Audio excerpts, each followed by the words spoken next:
Yeah, everyone, it's Thermite, and this is Souboutei Must Be Destroyed, Chapter 12, The Ones Who Forge Ahead. So last chapter we had Rokuro and Seiichi at the school. We had like little 2 chapter school arc, and they were not doing so well. In fact, I think they were being arrested, right? Yeah. We're just going to Souboutei. Hiss. Wait, he's hissing. That's an actual just hiss. What? Okay, what's the request? Rakudo could be a trap. Also, thanks for pointing out that Seiichi does in fact call Rokuro Rakuro. For some reason, I just forgot about that. I mean, it was a little bit since I last read Souboutei. I do really like how characterized all the characters are, for lack of a better term. Because it does, it makes it very easy to pop back into the world of Souboutei now. Now that I have a firm grasp on most of the main characters. Ooh, Prime Minister Shiba. Okay, this is good.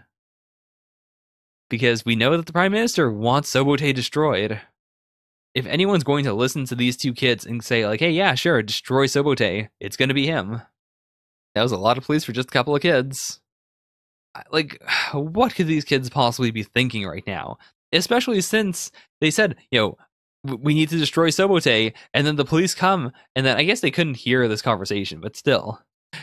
If anyone overheard this, they would just know, all those government officials and police all came for those 2 kids to go to Souboutei, so that is pretty special. Okay, so we're flashing back to the conference room on the project to destroy Souboutei, right after that whole the video thing where everyone realized, oh no, this is terrifying. Yeah, it does sound like a horror story. It really is something where you can't. I think I brought this up in chapter 1, but the idea of a horror story that you can't just imagine destroying with a giant explosion is 10 times as scary as any other. One of the scariest things about the ring is the idea that you can't run away from Sadako. The idea that she will absolutely 100% find a way to kill you. And that, you can't just pull out a gun and shoot her like you could with the, Jason Voorhees, for instance.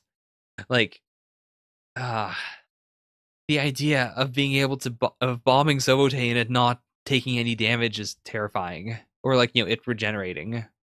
These are holy taggers, you nincompoop, and who are you calling savage? Yeah. He does not seem like an ascetic. He doesn't seem like he's cast away any of his worldly desires. Right. Okay, that's also really cool. The idea that being able to use spiritual power isn't inherently tied to being a spiritual person, quote unquote. You can just be someone like this who's just a big old dick and still be powerful.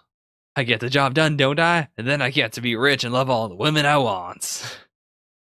Okay, this is also really cool. And instead of getting these separate introductions to everyone, we're gonna get all those introductions through Kurenai here. You alone could perceive them, but so you refuse to consider a relationship between magnetism and spirits. Huh. I can buy this. The idea that she doesn't like the idea of saying, oh, there's a scientific explanation behind spirits, or, you can destroy spirits with, a magnetic field. It runs totally counter to anything that she's, been working on. But at the same time, I do like that, she does respect him to an extent. She does say, they've done outstanding work studying spirits. What was that, you rude Japanese women? Okay. The most adept at psychic perception. The Kirita sisters. Okay. Hilarity! Hilarity! I love this panel. This is so well done. I love how they kind of just blend in and out of each other here. Oh, that is pretty intimidating. Wait, what? What in the world? My wife said the following: your power is insufficient. You cannot destroy Souboutei only by knowing the problem. The house will not settle until it has been purified by flame. Okay, so she has destructive spiritual abilities. Especially since they referenced the doll specifically. So I assume it's something she has pyrokinesis, but she can only channel it through the doll. Okay, this is really cool. It's also kind of scary because let's see how this ends. All the special elite forces went in first. To me, it felt like they were walking into the depths of hell, and there was no way they were all getting out alive.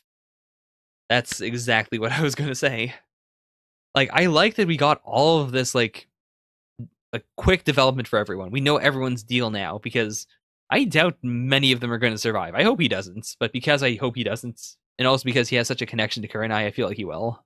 I do really want to see everyone do something decent though.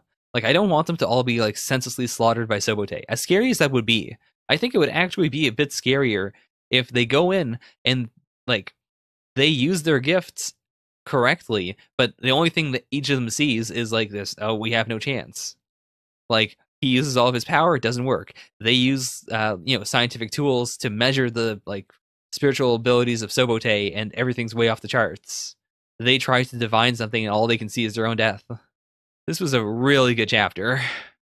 Yeah, I definitely think I can do Souboutei, chapter by chapter. Apart from that, like the art was really, really good. I didn't really have much to say about this, but I feel like I said all I could say about the school parts. I really do like. I feel like I'm just kind of following everything. I do like that the art direction for every single like specialist here is different. Like this guy, he's got the scummy thing going on. The scientists have a very clean look to them. Like they don't have any shading. It's all just like, pure white and then line work. Or I guess he has shading here, but most of the time they don't have very much shading. And then the sisters are super complicated looking. I think it's great. All right, so that was Souboutei. Bye for now. Nya nya.